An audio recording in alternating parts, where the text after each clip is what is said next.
একটু কুরবানি হচ্ছে, মুজাহাদা হচ্ছে, কি পরিমাণ হেদায়েত দুনিয়ার মধ্যে আম হচ্ছে, বহুতই জরুরি মুযাকারা হবে ইনশাআল্লাহ তাআলা। বসে যাই ভাই, ওটাওটি করবো না, মেহরবানি করে যেখানে যে জায়গা ভাই বসে পড়ি ইনশাআল্লাহ তাআলা। এখনই কথা শুরু হবে। বিসমিল্লাহির রহমানির রহিম। আলহামদুলিল্লাহি রাব্বিল আলামিন ওয়াল আকিবাতু লিল মুত্তাকিন والصلاة والسلام على سيد الأنبياء والمرسلين وعلى آله وأصحابه أجمعين أما بعد۔ قابل احترام بزرگوں اور بھائیوں، اللہ پاک اپنے بندوں کو اپنی طرف متوجہ کرنا چاہتے ہیں، حالات لاتے ہیں، رلانے کے ذرائع لاتے ہیں، بھوک لاتے ہیں، موسم خراب کر دیتے ہیں، آدمی کی چاہت پوری نہیں ہوتی۔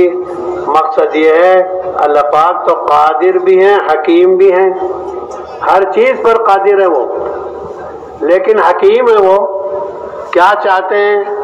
وہ اپنے بندوں کو حالات لا کر اپنی طرف متوجہ کرنا چاہتے ہیں۔ غفلت خدا کو پسند نہیں ہے، گمان، گھمنڈ، اعتماد، بھروسہ اللہ کے علاوہ کسی چیز پر خدا کو پسند نہیں ہے۔ ہم تو اللہ کے کام کے لیے آئے ہیں، اللہ ہی سے مانگیں گے، اللہ ہی سے مدد مانگ کر خدا کے کام کی توفیق مانگیں گے۔ আলহামদুলিল্লাহ ওয়াসসালাতু ওয়াসসালামু আলা রাসূলিল্লাহ। মুআজ্জাজ মেহমান বলতেছিলেন যে আসলে এই আল্লাহ পাক বান্দাকে আল্লাহর দিকে মুতাওয়াজ্জহ করার জন্য বিভিন্ন হালাত দেন। এই হালাত এবং হালাতের মাধ্যম জারায়ে যেগুলো আছে, এই সব কিছুর উদ্দেশ্য হলো বান্দা যেন আল্লাহ পাকের দিকে মুতাওয়াজ্জহ হয়, আল্লাহর দিকে ঝোঁকে। এই জন্য বিভিন্ন হালাত দেন। অনেক সময় বৃষ্টি হয়, বাদল হয়, ভোগ আসে, ক্ষুধা আসে, বিভিন্ন ভয়ভীতি, সব কিছুর মূল উদ্দেশ্য হলো আল্লাহ বান্দা যেন আল্লাহ পাকের দিকে ধাবিত হয়, আল্লাহর দিকে মুতাওয়াজ্জহ হয়, আল্লাহ ওয়ালা হয়। বান্দাকে এই হালাত এই জন্য দেয় যাতে করে বান্দা কাঁদে, বান্দার চোখের পানি, বান্দার অশ্রু, এটা আল্লাহ পাকের কাছে বড় প্রিয়। এই জন্য কাঁদানোর জন্য, রোনানোর জন্য আল্লাহ পাক এই হালাত গুলো দেন।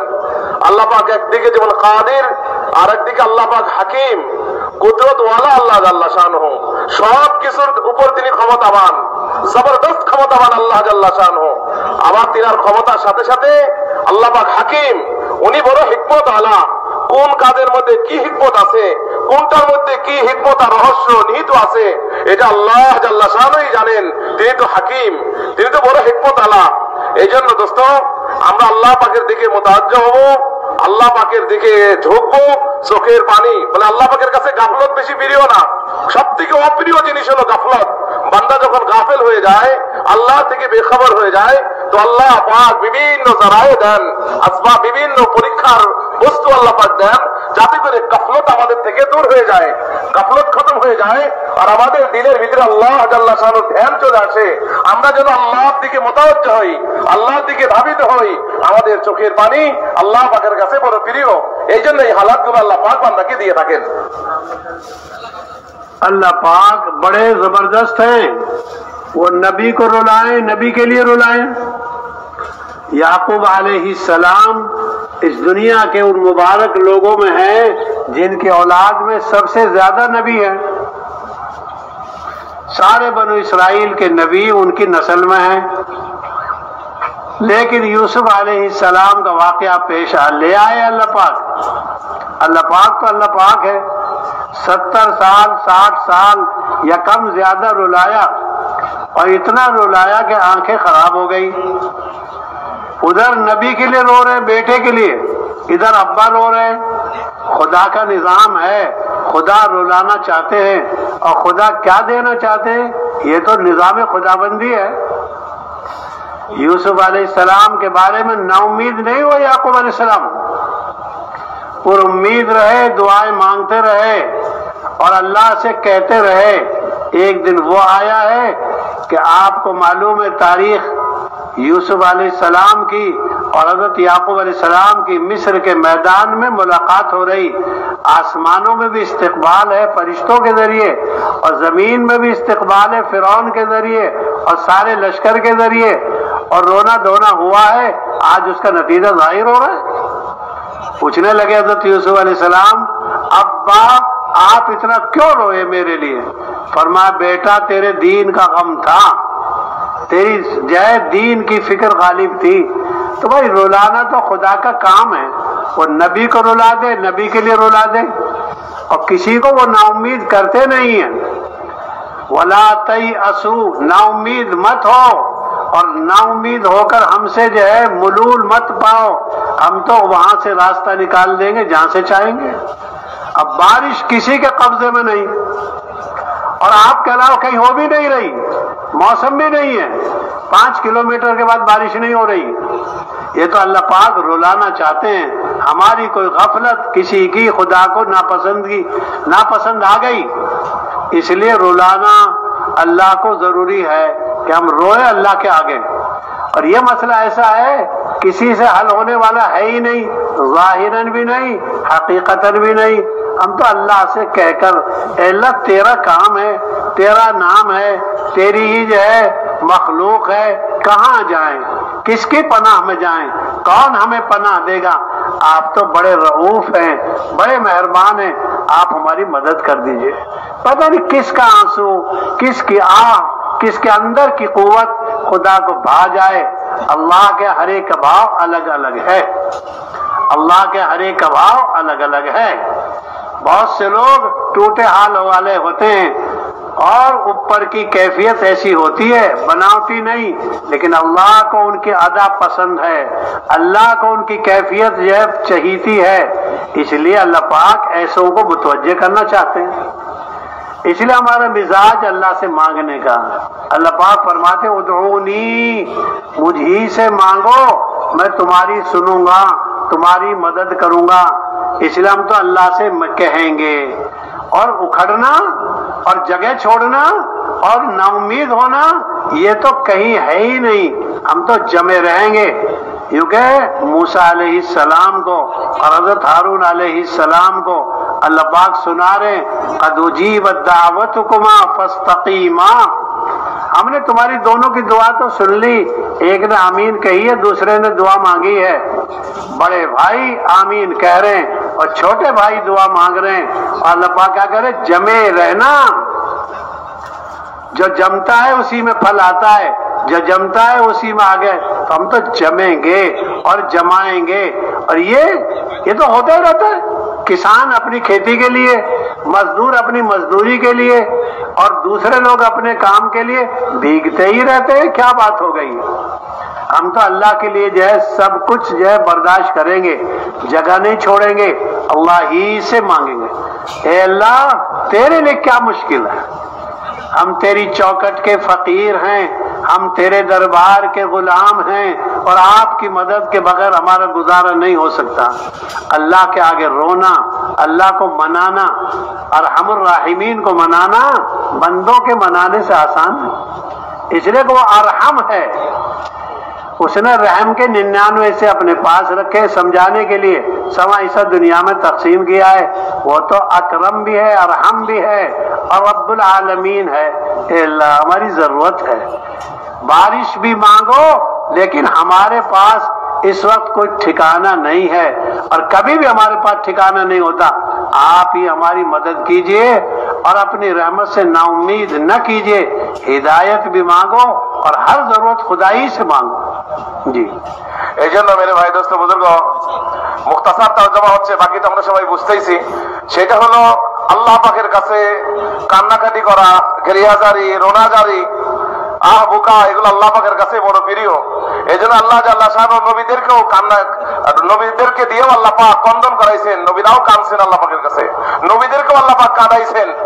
বলে নবীদের বহুত বড় নবী ইয়াকুব আলাইহিস সালাতু ওয়াস সালাম কত বড় নবী ছিলেন, বলে যে তার থেকে কত হাজার হাজার নবী পয়দা হয়েছে, ইয়াকুব আলাইহিস সালাতু ওয়াস সালামের খানদান থেকে হাজার হাজার নবী দুনিয়াতে আসছে। বলে যে এত বড় নবীকেও আল্লাহ জাল্লাহ শানু বলে যে কাঁদাইছেন, বলে কাঁদা তো আল্লাহ পাকের কাছে প্রিয়। বান্দা যখন কাঁদে তো আল্লাহ পাকের বড় ভালো লাগে, বড় মহব্বত লাগে। যে ইয়াকুব আলাইহিস সালাতু ওয়াস সালাম তেনার ছেলের জন্য, ইউসুফ আলাইহিস সালাতু ওয়াস সালামের জন্য কাঁদছে, বলছে রেওয়ায়তে পাওয়া যায় লম্বা সময় কাঁদছে, 40-50 বছর পর্যন্ত কাঁদছে।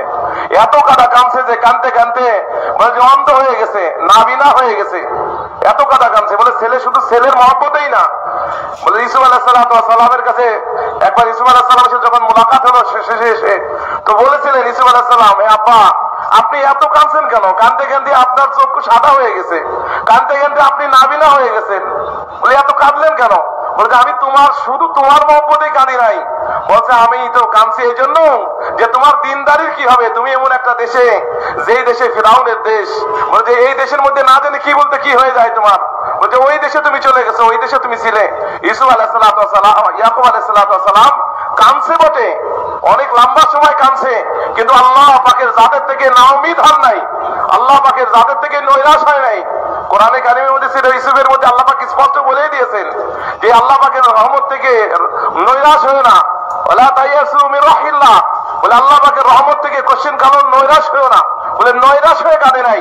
বলে কি ইউসুফ আলাইহিস সালাম, ইয়াকুব আলাইহিস সালামের দিলের ভিতরে আল্লাহ পাকের জাতের প্রতি পুরো উম্মিদ ছিল, পুরো আল্লাহ পাকের জাতের থেকে আশা ভরসা ছিল যে না আল্লাহ একসময় আমার সন্তানকে আমার কাছে ফেরত দিবে। তো দিলের ভিতরে উম্মিদ রেখে, পুরো উম্মিদ রেখে আল্লাহ পাকের কাছে যদি কাঁদা যায়, তো আল্লাহ পাক এই কাঁদা বড় প্রিয়, আল্লাহ পাক এই কন্দনকে পছন্দ করেন এবং তাকে তার আসল মঞ্জিলে আল্লাহ পাক ফেরত দিয়ে দেন। এই জন্য দোস্ত মেরে বুজুর্গ, বলে আল্লাহ পাকের কাছে কাঁদা, আল্লাহ তো হাকিম, তিনি সবকিছু করতে পারেন। ইউসুফ আলাইহিস সালামের আব্বাকে দিয়ে আল্লাহ পাক কাঁদাইছেন, নবীদেরকে দিয়ে আল্লাহ পাক কাঁদাইছেন। এই জন্য কন্দন আল্লাহ পাকের কাছে বড় প্রিয় জিনিস। এই জন্য আল্লাহ পাক এমন মুক্তাদির হাকিম, বলে এখানে বৃষ্টি হচ্ছে, এখান থেকে 5-7 কিলোমিটার দূরে বৃষ্টি নাই, বলে যে এই বৃষ্টি দিচ্ছে কারণ কি? আল্লাহ পাক আমাদেরকে ইমতিহান নিচ্ছেন, একটু কাঁদাইতে যাচ্ছেন, আল্লাহর দিকে মুতাওয়াজ্জহ করাইতে যাচ্ছেন আল্লাহ জাল্লা শানু, যাতে করে আমরা আল্লাহ পাকের দিকে ঝুঁকি। এজন্য আল্লাহ পাক দোয়া করতে বলছেন, কোরআনের মধ্যে আল্লাহ বলছেন যে দুআনি, আমার কাছে চাও, দোয়া করো। আবার সাথে সাথে আল্লাহ প্রতিশ্রুতি দিচ্ছেন আস্তাজিব লাকুম, তোমরা দোয়া করো না, তোমাদের দোয়া করার সাথেই আল্লাহ বলে আমি তোমাদের দোয়া কবুলও করে নেব সাথে সাথে। এই জন্য আল্লাহ তো দোয়া করাইতে যাচ্ছেন আমাদের দিয়ে, যে আমরা যেন আল্লাহর কাছে দোয়া করি, চাই যেন আল্লাহর কাছে আল্লাহ হালাত পাল্টাই দিতে পারেন। বলে যে এই যে হালাত আমাদের সামনে আসছে, বলে যে এই হালাত আমরা কার কাছে গিয়ে বলবো? এই যে বৃষ্টি বাদল, এই অবস্থা, বলে এই হালাত আমরা কার কাছে গিয়ে বলবো? কারোর কাছে বললেই তো সমাধান হবে না, একমাত্র সমাধান যাক আল্লাহ জাল্লা শানুহু। এই জন্য আল্লাহ পাকের কাছেই আমরা বলবো, ওই আল্লাহ পাকের দিকেই আমরা মুতাওয়াজ্জহ হব, ওই আল্লাহ পাকের দিকেই আমরা ঝুঁকবো। যখন আল্লাহর দিকে ঝুঁকবো, কাঁদবো, চোখের পানি ফেলবো, তো ইনশাআল্লাহ তাআলা আল্লাহ পাক আমাদেরকে আশ্রয় দিয়ে দিবেন, হালাতকে আল্লাহ পাক তাগায়্যুর করে দিবেন, তাবাদ্দুল করে দিবেন, এই হালাতকে আল্লাহ পাক পাল্টায় দিবেন। আল্লাহ পাক সবকিছুর উপর তিনি ক্ষমতাবান, অনেক বড় ক্ষমতাবান আল্লাহ জাল্লা শানুহু। এই জন্য আল্লাহ পাক নবীদেরকে জমার জন্য বলেছেন, বলে হযরত মুসা আলাইহিস সালাম আর ওনার ভাই হারুন আলাইহিস সালামকে দুইজনকে পাঠায় দিচ্ছেন, আর পাঠায় দিয়ে বলতেছেন এই কথা যে ফাস্তাকিমা, তোমরা এই দাওয়াতের ময়দানে এসে বলে তোমরা জমে যাও, জমে থাকো। বলে যে এই ময়দান থেকে ভাগা যাবে না, ভাগার আর পলায়নের তো কোনো সুযোগই নাই, এখান থেকে যাওয়ার তো কোনো কথাই নাই, মানে যাওয়া তো যাবেই না এখান থেকে।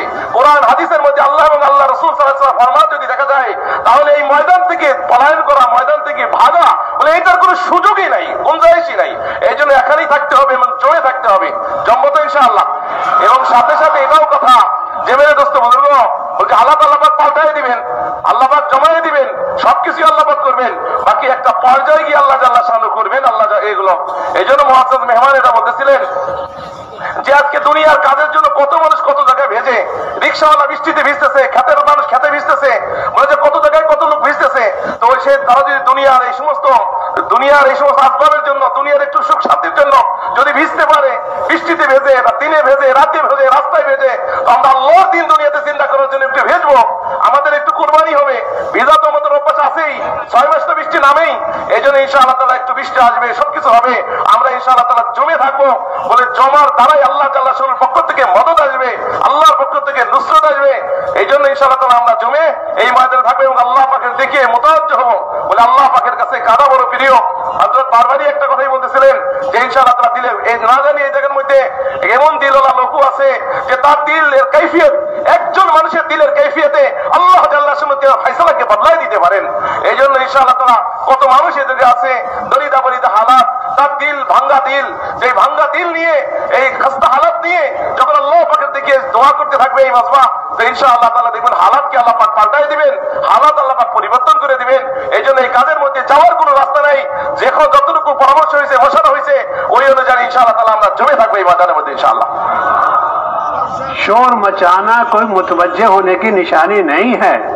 अल्लाह पाक भी बहरे नहीं, हम भी बहरे नहीं, लिहाजा दिल से मुतवज्जे होकर ए अल्लाह हम गुलाम हैं और गुलाम का काम मांगना होता है।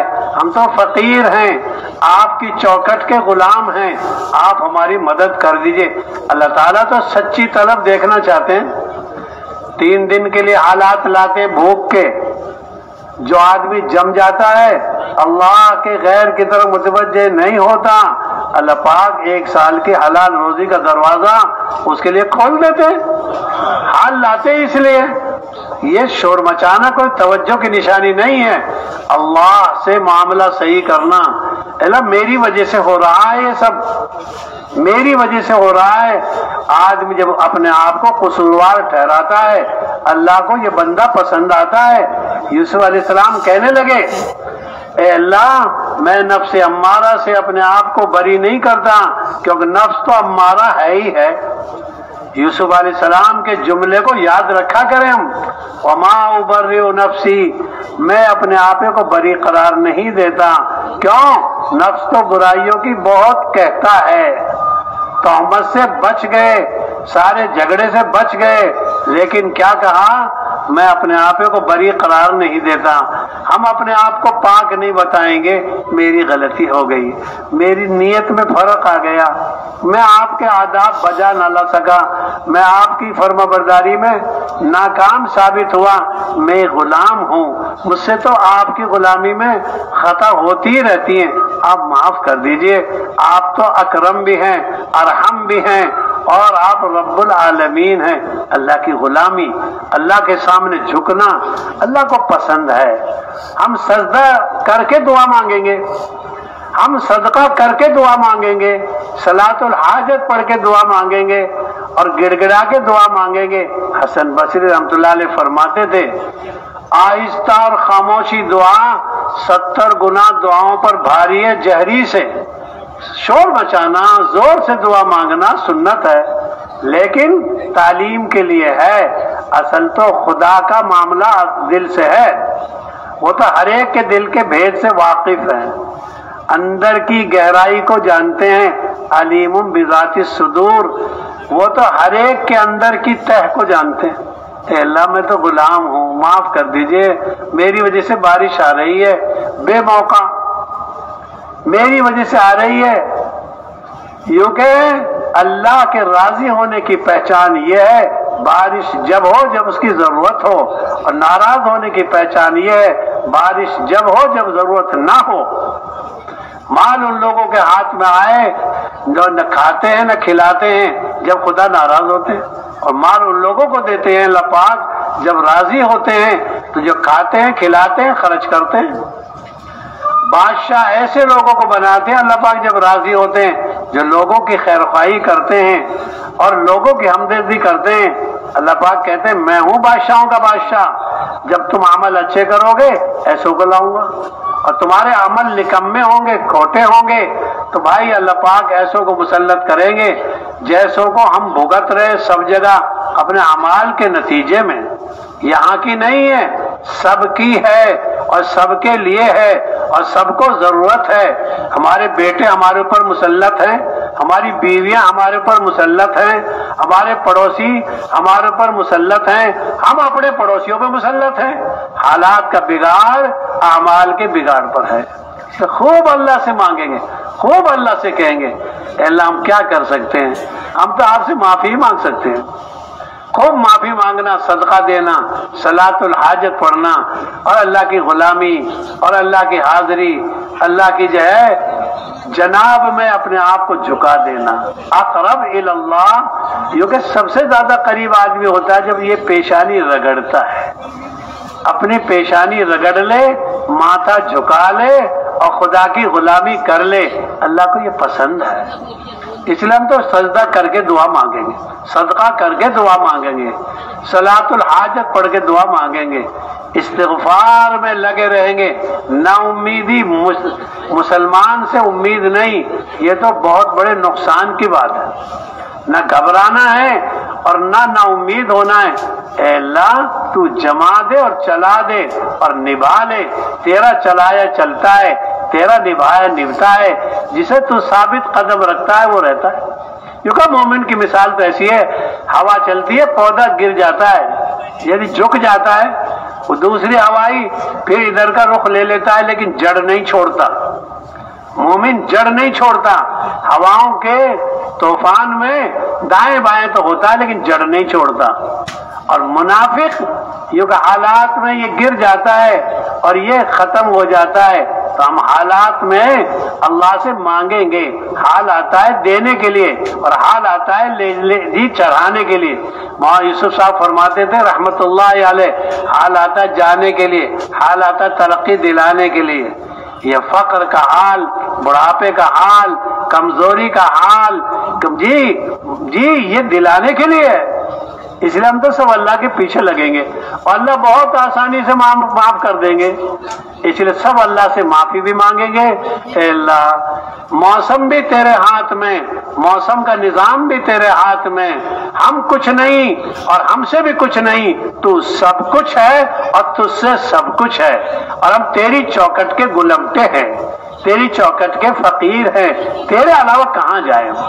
हमें कौन भीख देगा। हम तो किसी से कुछ नहीं मांगते, हम तो आपसे दरखास्त करते हैं, आप अपने बंदों के लिए आसानी कर दीजिए। हिदायत भी मांगेंगे, रहमत भी मांगेंगे और हालात की साझगारी भी मांगेंगे। अल्लाह से नाउम्मीद हरगिज नहीं। जमेंगे, जमाएंगे, साथी का इकराम करेंगे। ये सूखा है, आप माँ से सीखेंगे। वो बेटे को, औलाद को सूखे में सुलाती है, खुद गीले में सोती है। हम तो साथी को सुलाएंगे, आप बूढ़े हैं, आप आलिम हैं, आप बड़ी उम्र के हैं, आप जरा बीमार चल रहे हैं, आप यहाँ आराम करें। अल्लाह पाक ये सारी चीजें देखना चाहते हैं और अल्लाह पाक को मालूम है, दिलाना चाहते हैं, देना चाहते हैं। हिम्मत करके रहेंगे, अल्लाह से रातों मांगेंगे, दिन को मांगेंगे। ना हम कहीं जा रहे हैं, ना हमारे पास कोई जगह है। हम तो अल्लाह ही की चौखट के गुलमटे हैं, उन्हीं की चौखट के फकीर हैं। उन्हीं से माथा झुकाकर, सजदा कर कर, अल्लाह की गुलामी कर कर अल्लाह ही से मांगेंगे। पता नहीं किसकी आह लग जाए, किसका रोना खुदा को पसंद आ जाए, किसका एक थोड़ा सदका भारी हो जाता है बहुत सारी रुकूम पर, इखलास की बुनियाद पर। पता नहीं किसका क्या सदका है। अभी जरूरी नहीं है कि आपके पास नहीं है, नियत कर सकते हैं, बाद में दे सकते हैं। और नफली सदकात में तो बड़ी गुंजाइश है, उलमा से पूछकर कहीं भी लगा देंगे।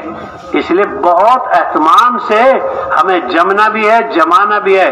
कोई कच्चे जुमले, कोई कमजोर जुमले नहीं। अल्लाह को ये जुमले पसंद नहीं। जमे रहेंगे इंशाअल्लाह, इंशाअल्लाह। अल्लाह के लिए क्या मुश्किल है। वमा ज़ालिका अलल्लाहि बिअज़ीज़, अल्लाह के लिए कोई मुश्किल नहीं। बिगड़ी को बना दे, बनी को बिगाड़ दे। वो डंडे को सांप, सांप को डंडा बनाते रहेंगे। वो तो करते रहेंगे, बनी को बिगाड़ेंगे और बिगड़ी को बनाते रहेंगे। वो देखते हैं ये क्या चाहता है। इसलिए अल्लाह से ना उम्मीद नहीं होना। जमना है, बैठना है, कुछ भी नहीं। हमको मिट्टी के तो नहीं है जो गल जाएंगे, सब्र करेंगे, अल्लाह पाक से मांगते रहेंगे तो भाई जमेंगे ना इंशाअल्लाह। तुम लोग शोर क्यों मचाते हो बच्चों की तरह। अल्लाह से मुतवज्जे होकर कहो, ये बहरापन, बावलापन ये ठीक नहीं। अल्लाह से मांगेंगे, शोर नहीं मचाएंगे। असल में आपके अंदर इतनी इखलास की कुव्वत है, उसे ठहरा नहीं जाता। आपका भी कोई कसूर नहीं है, वो अंदर की एक इखलासी माया है, अंदर इखलास की एक नेमत है, वो काबू नहीं कर पाते। अल्लाह ही सबको अपने अंदर की कुव्वत नसीब फरमाए। এই জন্য মেরে দোস্ত মেরে বুজুর্গ, মানে জোরে সোরে কথা না, মানে একবার ইনশাআল্লাহ কইলাম, জোরে কইলাম, আল্লাহ পাকের কাছে অত জোরে করে বলা লাগে না। ইনশাআল্লাহ বা দোয়া এটা অনেক বুলন্দ আওয়াজে, অনেক জোরে সোরে বলা, বলে এত কিছু জরুরি না, বলকে আসল তো আল্লাহ পাক দিলের কাইফিয়তকে দেখেন। আলিমু বিজাতি সুদূর, দিলের ভিতরে কি অবস্থা ওইটা আল্লাহ পাক জানেন। এই জন্য দোস্ত মেরে বুজুর্গ, একবারে দিল ভাঙা দিল নিয়ে, টোটা দিল নিয়ে, ভাঙা ভাঙা দিল নিয়ে আল্লাহ পাকের দিকে আমরা দোয়া করতে থাকবো। দোয়া অনেক বড় একটা হাতিয়ার, দোয়া অনেক বড় সম্পদ। বলছে দোয়া তো করবোই, সদকা করবো, দোয়া সদকা সেজদা, বলছে এইগুলো অনেক বস্তুর হাতিয়ার। এই জন্য বান্দা আল্লাহ পাকের তখন একবারে কাছে হয়ে যায় যখন বান্দা সেজদার মধ্যে যায়। তো সেজদার মধ্যে পড়ে দোয়া করা, আল্লাহ পাকের কাছে কাছে গিয়ে দোয়া করা, মানে সেজদায় যখন বান্দা যায় আকরাবু মা ইয়াকুনুল আবদ, বান্দা আল্লাহর একবারে কাছে হয়ে যায়। ও সাহায্য যখন সেজদায় থাকে, এই জন্য সেজদায় পড়ে আস্তে আস্তে চুপে চুপে দোয়া করবো। এই জন্য দোয়ার কথা আসছে, সৎকার কথা আসছে, বলে সৎকার নফলি সৎকার সুযোগ আছে। তো এই জন্য ইনশাআল্লাহ তোমার মনে মনে এখনই দিতে হবে জরুরি না, এই জন্য নিয়ত করি সৎকার করবো, আর এরকম সেজদায় পড়ে পড়ে আল্লাহ পাকের কাছে দোয়া করবো। দোয়ার দ্বারা এরকম হবে মাস্তাহাল হবে। আর নিজেকে কসুরওয়ার মনে করবো, নিজেকে দোষী মনে করবো যে আমার গুনাহের কারণে, আমার নাফরমানির কারণে, আমার বেউসুলের কারণে বলে যে হালাত আসছে, বলে আমি নিজেকে কখনো পবিত্র মনে করবো না, নিজেকে দুধে ধোয়া মনে করবো না, নিজের মনে মনে করবো না আমি বলে কুরবানির সাথে আসছি, কুরবানির সাথে মজা নিয়ে আসছি, বলছে এরকম ভাবে নিজেকে দুধে ধোয়া মনে করবো না। ইউসুফ আলাইহিস সালাম তিনি কত বড় নবী ছিলেন, মুহসিন ছিলেন, কত বড় বড় ঘাট উনি ঘাটি পাড়ি দিয়ে আসছেন, বড় বড় ঘাটি পাড়ি দিয়ে আসছেন, বড় বড় অবস্থান উনি পাড়ি দিয়ে এসেও নিজেকে এরকম ভাবে দোষমুক্ত উনি দাবি করতেছেন না যে আমি দোষমুক্ত। আল্লাহ পাকের কাছে ইকরার করতেছে বলে আমি আমার নিজেকে দোষমুক্ত মনে করি না, বলে যে হইতে পারে দোষ আমারই, আমার দোষের কারণে এটা হচ্ছে। নিজেকে কত বড় নবী ছিলেন, আর কত বড় বড় এক একটা পরীক্ষা দিয়ে যে উনি আসছেন, নিজেকে সব ধরনের দোষ থেকে মুক্ত করে এসেও উনি আল্লাহ পাকের কাছে গেরিয়াজারি করে বলতেছেন, কাকুতি মিনতি করে বলতেছেন যে আমি আমার দোষ থেকে মুক্ত নয়, আমি দোষ মুক্ত দাবি করি না। ওমা ওবারিউ নাফসি, কেননা আমার নফস তো ইন্না নাফসা লাম্মারাতুম বিসু, বলে যে নফস তো এরকম খারাপের দিকে সবসময় আমাকে ধাবিত করতেই থাকে। এই জন্য এই পুরা মজার মধ্যে আমি আমার নিজেকে সব থেকে বেশি দোষী মনে করব, মুজরিম মনে করব। আমার গুনার কারণে, আমার এরকম নাফরমানির কারণেই আল্লাহ জাল্লাহ শানে হালাত নিয়ে আসছেন। বলে যে বেমৌসুমে বৃষ্টি হওয়া, বলে যে এটা তো আমাদের গুনার কারণেই হয়ে থাকে। কারণ বৃষ্টি আল্লাহ পাকে রাজি হওয়ার আলামত হলো যখন মানুষের জন্য বৃষ্টি দরকার তখন বৃষ্টি আসা, বোঝা গেল আল্লাহ আমাদের উপরে সন্তুষ্ট আছে। বৃষ্টি দরকার না, তারপরে বৃষ্টি এসে গেছে, বোঝা গেল আল্লাহ আমাদের উপরে নারাজ হয়ে আছে। ঠিক এরকম ভাবে মাল এসে যাওয়া যদি আল্লাহ পাকের নারাজির আলামত হলো এটা। যদি আমার মাল সহি জায়গায় ব্যবহার হচ্ছে না, বলকে মালের দ্বারাই মাল গুনাহের জায়গায় ইস্তেমাল হচ্ছে, তারপরও মাল এসে যাওয়া, বোঝা গেল যে আল্লাহ পাক আমার উপর নারাজ হয়ে এই মাল আমাকে দিচ্ছে। ঠিক এরকম ভাবে রাজত্ব বা হুকুমত বা পদ এসে যাওয়া, যদি আল্লাহ জাল্লাহ শানহু নারাজ হয়, নারাজির আলামত হলো যে তার কাছে পদ এসে গেছে, এই পদ দিয়ে আল্লাহ পাকের নারাজিকে জাহির করতেছে। আর আল্লাহ পাকের রাজি হওয়ার আলামত হলো যে মাল আমার কাছে আসছে, আর এই মাল ভালো ভালো জায়গায় খরচ হচ্ছে, নেকির কাছে ভালো জায়গায় মাল খরচ হচ্ছে, ওই সময় যদি মাল আমার কাছে আসে, বোঝা গেল আল্লাহ পাক রাজি সন্তুষ্ট হয়ে আল্লাহ আমাকে মাল দিয়েছেন। ঠিক এরকম রাজত্বের বিষয়ে তাই, আল্লাহ যদি আমার উপর সন্তুষ্ট হয়, আর এই রাজত্ব দ্বারা যদি খায়ের দুনিয়াতেও যদি আনতে চায়, বোঝা গেল যে আল্লাহ আমার উপর সন্তুষ্ট আছে। এই জন্যই আল্লাহ আমাকে পদ আর রাজত্ব আল্লাহ পাক দিচ্ছেন। তো আল্লাহ পাকের রাজির আলামত হলো এইগুলো, আর আল্লাহ পাকের নারাজির আলামত হলো এটা। বলছে এই মক্কায় যে বৃষ্টি হচ্ছে, আশপাশের মধ্যে তো বৃষ্টি নাই, বোঝা গেল আমাদের মধ্যে থেকে আমরা এরকম হয়তো আমি এরকম আছি যে আমার গুনার কারণে, নাফরমানির কারণে এরকম ভাবে নারাজি, আল্লাহ নারাজ হয়ে এই সমস্ত হালাত বৃষ্টি আসছে। এই জন্য গোপনে গোপনে আল্লাহ পাকের কাছে ইস্তেগফার করা, খুব দিল থেকে এমন ভাবে ইস্তেগফার করা, গেরিয়া জারি করা, যাতে করে আল্লাহ জাল্লাহ শানহু খুশি হয়ে যায়, শোর করে না। হাসান বসরি রাহমাতুল্লাহ আলাইহির কওল আছে যে যারা এরকম ভাবে মনে মনে দোয়া করে, মনে মনে তাদাররু খুফিয়া, গোপনে গোপনে মনে মনে গেরিয়া জারি করে, আর চুপকে চুপকে আল্লাহ পাকের কাছে বলে যে এই গোপনের দোয়া প্রকাশ্য দোয়ার থেকে 70 গুণ বেশি শক্তি রাখে। যারা গোপনে গোপনে চুপে চুপে দিল থেকে আল্লাহকে স্মরণ করতেছে, তার দিল আল্লাহ পাকের দিকে ঝোঁকা আছে, আর আশেপাশের মানুষও জানে না সে বসে আছে লোকালয়ে, কিন্তু তার দিল ঝোঁকা আছে আল্লাহর দিকে, আল্লাহর সাথে তার দিল লেগে আছে। তো এই ব্যক্তির দোয়া এত ভারী যে জোরে জোরে উচ্চস্বরে দোয়ার থেকে 70 গুণ বেশি ভারী এবং শক্তিশালী হয়। এই জন্য মোহতারাম ভাই দোস্ত বুজুর্গ, আমরা মনে মনে দোয়ায় থাকবো আর হালাতের মধ্যে জমবো। বলে আল্লাহ তো জমা চাচ্ছেন যে কে এই হালাতের ভিতরে জমে। এই জন্য আল্লাহ জাল্লাহ শানহু নবীদের কেসা আল্লাহ পাক কোরআনে কারিমের মধ্যে বিভিন্ন ভাবে আল্লাহ জাল্লাহ শানু বয়ান করছেন যে নবীরা এই হালাতের ভিতর দিয়ে কে কোন ভাবে এরকম ভাবে জমছেন, জমার দ্বারা আল্লাহ জাল্লাহ শানুর গায়েবে মদত আসে। হযরত বলতেছিলেন এই কথা যে এরকম ভাবে আমরা এখানে যে আসি, যে একটা কাম নিয়ে আমরা আসছি, বলে যে এটা একটা কাম, বলে যে একটা কাজের জন্য আমরা এখানে আসছি, যে আমি নিজে জমবো আর সাথীদেরকেও জমাবো, আমি নিজেও জমবো সাথীদেরকেও জমাবো। বলে হালাতের ভিতরে মুতাসির হয়ে আমি নিজে আমার কদম যেন উখড়ে না যায়। কেননা ইমানদারের পেহচান যেটা হাদিসের মধ্যে আসছে, ইমানদারের উপর হালাত আসে, হালাত এসে কাজ হয়ে যায়। যেমন এরকম ভাবে বাতাস আসে, ঝোড়ো বাতাস, আর খেত এরকম ভাবে সে খেতের ফসলগুলো কাজ হয়ে যায়, দোলে এদিক সেদিক দোলনা দেয়, কিন্তু তার শিকড় থেকে উপড়ে যায় না, শিকড় থেকে ওটা উপড়ে না, শিকড় জোর মজবুত জমে থাকে। ইমানদার তো হালাত আসবে, এদিক সেদিক একটু হালাত হবে, কাজ হবে, কিন্তু তার শিকড়কে, তার জোরকে সে জমায় রাখে জমিনের মধ্যে। এই জন্য দোস্ত বুজুর্গ বলে যে জোরকে, শিকড়কে জমায় রাখা কোন ক্রমে এখান থেকে আমাদের শিকড় যেন, মূল যেন এরকম ভাবে উখড়িয়ে না যায়, মূল যেন উপড়িয়ে না যায়, শিকড় যেন জমে থাকে, আমরা যেন জমা থাকবো। আর মুনাফিকদের আলামত হলো বলে যে হালাত তো বেশি আসে না, কিন্তু হালাত যখন একবার তার উপর আসে তো শিকড় শুদ্ধ সে উপড়ে যায়, শিকড় উপরে যায়, তার ময়দান ছেড়ে ভেঙে চলে যায়। এই জন্য দোস্ত বুজুর্গ বলে যে এরকম ভাবে আমরা দোয়ার মধ্যে থাকবো আর মুতাজ্জের মধ্যে থাকবো আল্লাহর দিকে, আর খুবই এরকম ভাবে হালাতের মধ্যে জমবো, আর নিজের ব্যাপারে এটা ফয়সালা করবো যে আমি তো এই জায়গার মধ্যে সব থেকে বেশি কুরবানি দিব, আমি সব থেকে বেশি কুরবানি দিব, আর আমার সাথী যারা আছে সাথীদেরকে একটু সহলত দিব, সাথীদেরকে সুযোগ দিয়ে দেবো।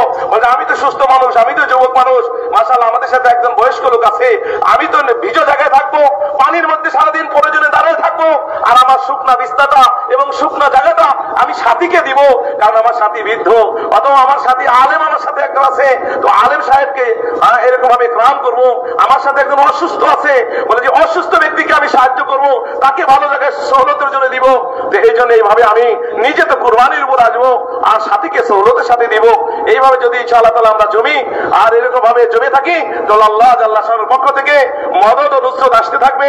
আল্লাহ জাল্লাহ শানু বান্দার দিলের এই কাইফিয়তকে দেখতে চান। আল্লাহ পাক এরকম ভাবে আমাদের দিলের কি অবস্থা আছে এটা আল্লাহ পাক যাচাই করতে চান। আল্লাহ তো সবকিছুর উপরই কাদের ক্ষমতা রাখেন। বলে যে এরকম ভাবে বৃষ্টি এখানে হচ্ছে, বলে যে কোনো মুহূর্তের মধ্যেই আল্লাহ জাল্লাহ শানু এই জায়গার মধ্যে সুন্দর পরিবেশ কায়েম করে দিতে পারেন। এটার উপরে আল্লাহ জাল্লাহ শানু ক্ষমতাবান। বলে আমরা দৌড়ে কোথায় যাব, ভাগার জায়গা কোথায়? আমরা তো গোলাম, আমরা তো আল্লাহ পাকের বান্দা।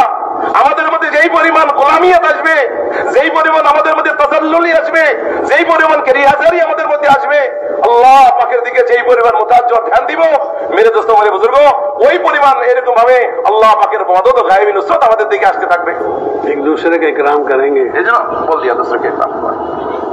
ठीक है, लंबी बात चले। এই জন্য ভাই আমরা তো আসলে মাটিতে ভিজে গেলে কি হবে বলেন? মাটিতে আমরা এমন তো না যে বৃষ্টি নামছে আর মাটির সাথে আমরা নিজেরা মাটি হয়ে মিশে যাব, এরকম তো না। এরকম বৃষ্টি নামছে, মাটি হয়েছে, ভিজা হয়েছে, তাতে আমাদের কি আছে? ইনশাআল্লাহ তাহলে একটু ভেজবো না, তাতে কি আছে? এই জন্য হযরত মাওলানা ইউসুফ স্যার রাহমাতুল্লাহ আলাইহি, আমরা তো মাটি না, যে মাটির সাথে মিশে যাবো। এই জন্য ইনশাআল্লাহ তাআলা আমরা জমে থাকবো। আর যে আমলগুলো আমাদের আছে যথাযথ ভাবে আমাদের কারগুজারির আমল, যে মশারাগুলো আজকে হয়ে গেছে 9টার সময়, ইনশাআল্লাহ তাআলা মশারা পর্যন্ত যতক্ষণ আমাদের আওয়াজ না আসে, যতক্ষণ মশারা না হয়, আমরা জমে যাব। একটা কথা খেয়াল করি, আমাদের গাফলতির কারণেই কিন্তু হালাত আসে। হযরত আসতে আসতে দেখছে রাস্তার মধ্যে এই অবস্থার ভিতর দিয়ে কারগুজারি হচ্ছে, আমল হচ্ছে, কোরআন সাথী কুরবানির সাথে আছে, তারপর রাস্তায় বেচা কেনার মধ্যে, তারপরে এরকম দোকানপাটে সাথীরা ঘুরতেছে। এই জন্য আমরা আমলের দিকে, আল্লাহর দিকে মজমার মধ্যে জমে থাকবো। আল্লাহ জাল্লাহ শানু কুদরতি হালাতকে ঠিক করে দিবেন। যতক্ষণ এখানে আমল চলতে থাকে মেম্বারে, আমরা ইনশাআল্লাহ তাআলা সাবেক কদমের সাথে ইনশাআল্লাহ তাআলা মেম্বারের সাথে জমে থাকবো ইনশাআল্লাহ। আল্লাহ পাক আমাদের সবাইকে তৌফিক দান করেন।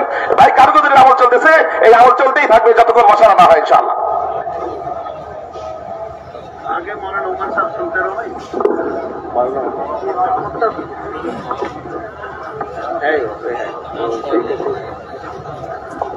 हम तो ऊपर मक्के से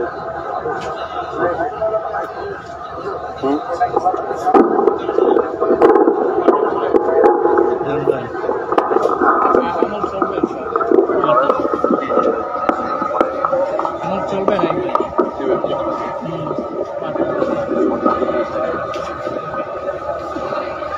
चलो जी आगे।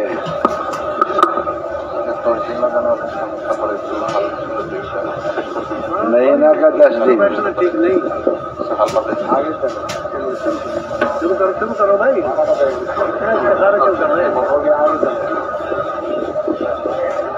প্রতি মাসে 10 দিন লাগানো সাথীর সংখ্যা আগে ছিল 159 জন, এখন 356 জন। মসজিদে দৈনিক সময় দেওয়া 8 ঘন্টা এবং 2.5 ঘন্টা। 8 ঘন্টা লাগানেওয়ালা আগে ছিলেন 313 জন, এখন 585 জন। 2.5 ঘন্টা দিনেওয়ালা রোজানা ছিলেন আগে 3089 জন, এখন 9059 জন। মসজিদ আবাদির মেহনত হওয়া মসজিদের সংখ্যা আগে ছিল 720টি, এখন 820টি। ঘরের তালিম আছে আগে ছিল 8062 ঘরে, এখন 9265 ঘরে। 5 আমলের সাথে ঘরের তালিমের সংখ্যা আগে ছিল 1844টি, বর্তমানে 2360টি। 5 মাসের জন্য বিদেশে জামাত গত বছর ছিল 87টি, আর এবছর 40টি বের হয়েছে। 3 চিল্লার জামাত চলেছে। সওয়ারি জামাত গত বছর ছিল 79টি, এবছর 25টি। পায়দল 3 চিল্লার জামাতের সংখ্যা গত বছর ছিল 103টি, এবছর 80টি। पैदल जमात कैसे डालते हो? জি হযরত। पैदल जमात कैसे डालते हो? পায়দল জামাত আমাদের যেভাবে হেদায়েত বলেন আর কি ওভাবে আমরা চালাই। সেটা হচ্ছে যে যেখানে রোক দেওয়া হয় সেখানে কাকরাইল থেকে সওয়ারি পর্যন্ত সওয়ারি দিয়ে পৌঁছায়। ভাই মাসলা উঠাউটি করতেছে, হযরত বলতেছে মেহরবানি করে একটু জমে যাই, মেহরবানি করে একটু বসে যাই, একটু কোরবানি হবে। সামনের থেকে উঠাউটি করতেছি, মেহরবানি করে উঠাউটি না করে একটু জমে যায়। যে জেলাতে রোক দেওয়া হয় সেখানে পৌঁছানোর পরে এক মসজিদ থেকে আরেক মসজিদে যাওয়ার সময় সাথীরা পায়দল চলে। এটা হলো অন্য জেলায় যদি আমাদের রোক হয়। আর নিজ জেলায় যখন চলে তখন তো মোটামুটি পুরা কাকরাইল থেকে নিজ খিত্তার মধ্যে বা সংশ্লিষ্ট জেলার মধ্যে পায়দল চলে পুরাটা। उनको आप गांव देते हैं या एक रूट देते हैं? अभी आपको 4 महीना 50 गांव में लगाना है या इस हल्के में लगाना है, क्या तरतीब बताते हैं? বলতেছেন যে পায়দল জামাতের যে রোগগুলো হয় সে রোগগুলি কি তরিকায় হয়? তাদেরকে কি একটা গ্রাম দিয়ে দেওয়া হয়, একটা রোড দিয়ে দেওয়া হয়? কিভাবে তাদের রোগগুলো ঠিক করা হয়? সাধারণত জেলার নাম যদি সদর হয় সদর, অথবা কোনো ইউনিয়ন দেওয়া হয় বা থানার নাম দেওয়া হয়। उन्हें जमातों को तहसील दिया करो, एक तहसील दे दी उसी में काम करें। হযরত বলতেছেন যে একটা जिला में होते একটা তহসিল, একটা থানা অথবা এরকম একটা এরিয়া দিয়ে দেওয়া, রোগ দিয়ে দেওয়া, যেন তারা ওর ভিতরে কাজ করতে থাকে।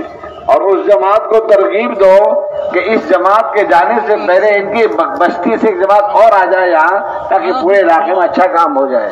এবং যে জামাত সেখানে পায়দল কাজ করবে তারা ওই সময় শেষ করার আগে তারা এই চেষ্টাও করবে যে আরেকটা জামাত যেন তাদের এলাকা থেকে আবার ওখানে পৌঁছে যায়, যেন ধারাবাহিকতা বাকি থাকে।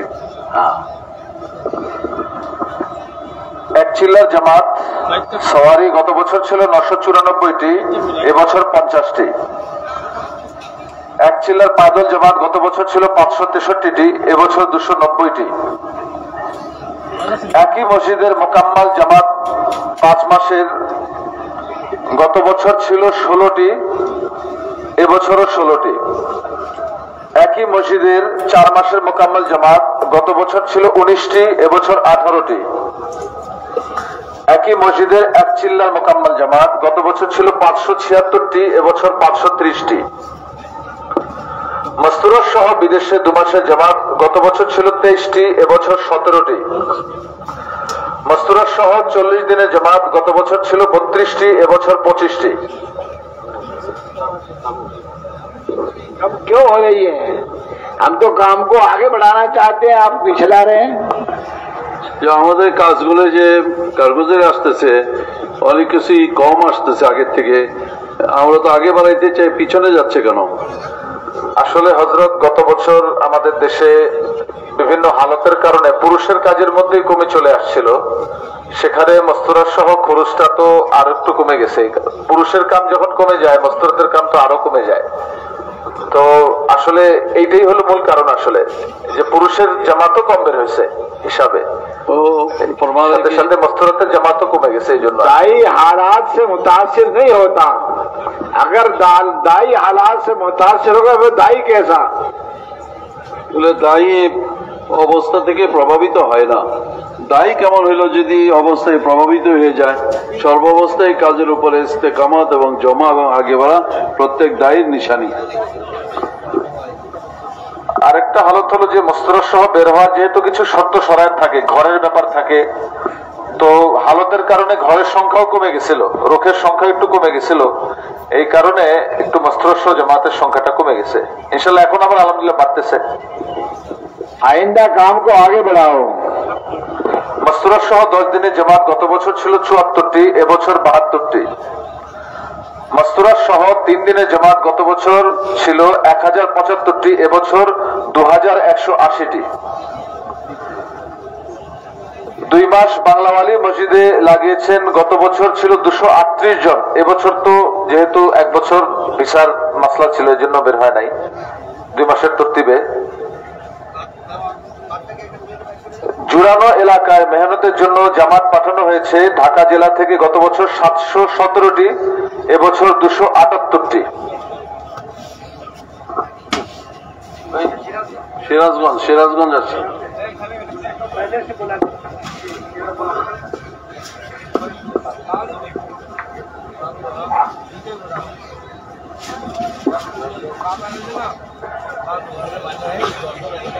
সিরাজগঞ্জ জেলা হযরত উলামা কেরামের সংখ্যা 405 জন, সারাল উলামা কেরামের সংখ্যা 2 জন, সারানোর সময় দেওয়া উলামাদের সংখ্যা 2 জন, 4 মাস লাগানো উলামা হযরতের সংখ্যা 25 জন, সারানোর সময় দেন 12 জন, 1 চিল্লার উলামা হযরতের সংখ্যা 26 জন, 3 চিল্লার সাথীর সংখ্যা 2756 জন, সালানা 4 মাস লাগানো সাথীর সংখ্যা 17 জন,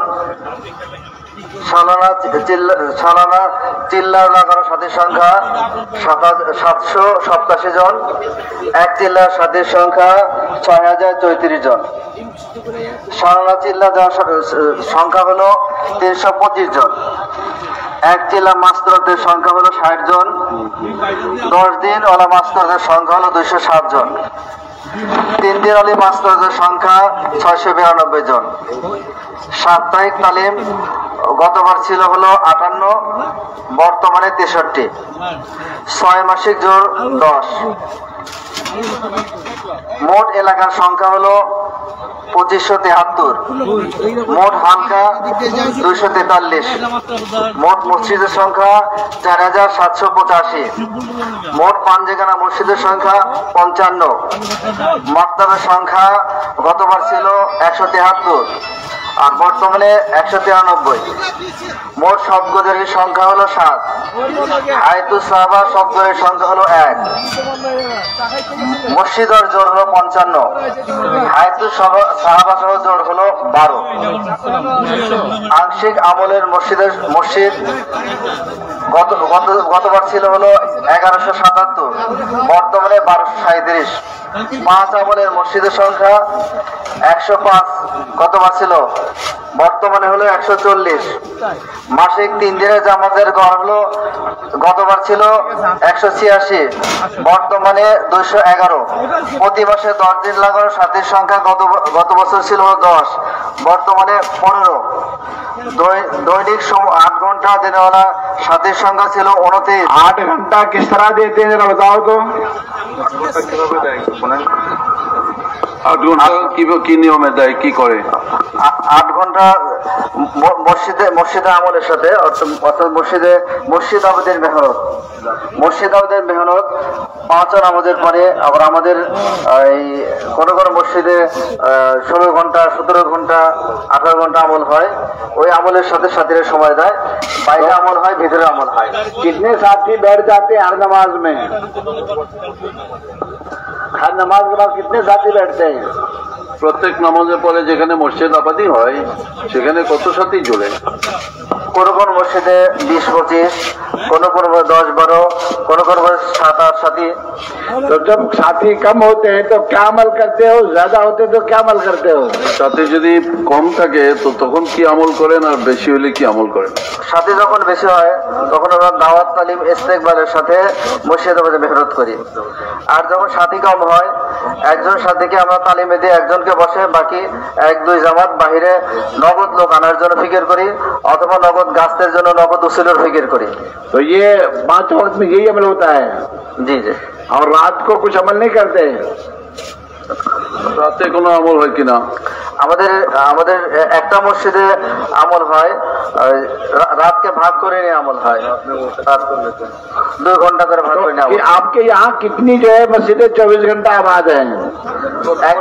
24 ঘন্টা আবাদ। আমাদের জেলাতে একটা মসজিদে 24 ঘন্টা আমল হয়। तो एक मस्जिद में। एक बहुत दिन से चली आ रही, और क्यों नहीं करते? একটাই আছে, আর বেশি কেন হচ্ছে না? আমরা পরামর্শ করতেছি, আমাদের জেলাতে পরামর্শ হয়, তরকিবি দেওয়া হচ্ছে এবং প্রত্যেকটা এলাকাতে আদায় মনে হয়েছে, কিন্তু অজুতে আসতেছে না আর কি। भाई सारे बस स्टैंड आबाद हैं, सारी होटलें आबाद हैं, पूरी रात खुलती हैं, सारे बाजार आबाद हैं, तो क्यों हमारी मस्जिद क्यों आबाद नहीं 24 घंटा? বাজারগুলো সব আবাদ আছে, হোটেলগুলো সব আবাদ আছে, দোকানগুলো সব আবাদ আছে, তো আমাদের মসজিদ কেন সর্বদা আবাদ থাকবে না?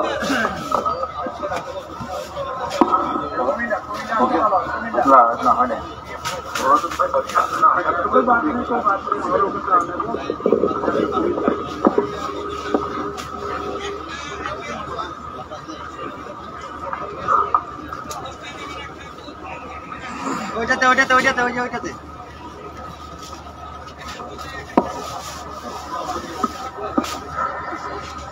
আমাদের কুমিল্লা জেলা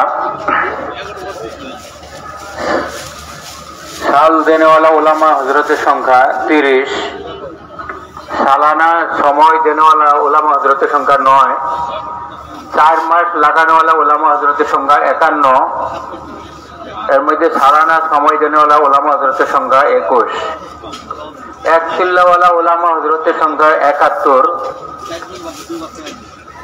এর মধ্যে সালানা সময় দেনেওয়ালা ওলামা হজরতের সংখ্যা 6, 2 মাসের জন্য নিজামুদ্দিনে ওলামার সংখ্যা হল 9, নিজামুদ্দিনে 1 চিল্লার জন্য 1 জন, 3 চিল্লার সাথীর সংখ্যা 2858, এর মধ্যে সালানা 4 মাস লাগান 44 জন, সালানা চিল্লা লাগান 1173 জন।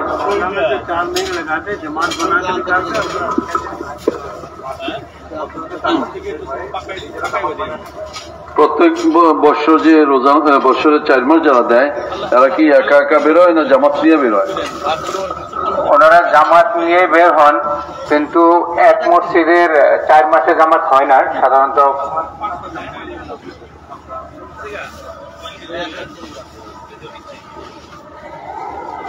এক চিল্লার সাথীর সংখ্যা 4621, এদের মধ্যে সালানা চিল্লা লাগান 165 জন, 1 চিল্লাওয়ালা মাস্তুরাতের সংখ্যা 208, 10 দিন লাগানোওয়ালা মাস্তুরাতের সংখ্যা 327, 3 দিন ওয়ালি মাস্তুরাতের সংখ্যা 1728, সাপ্তাহিক তালিম গত বছর ছিল 99টি, এবছর হয়েছে 120টি, 6 মাসে জোর 18টি, মোট এলাকা বা বসতি 3658, মোট হালকা 610, মোট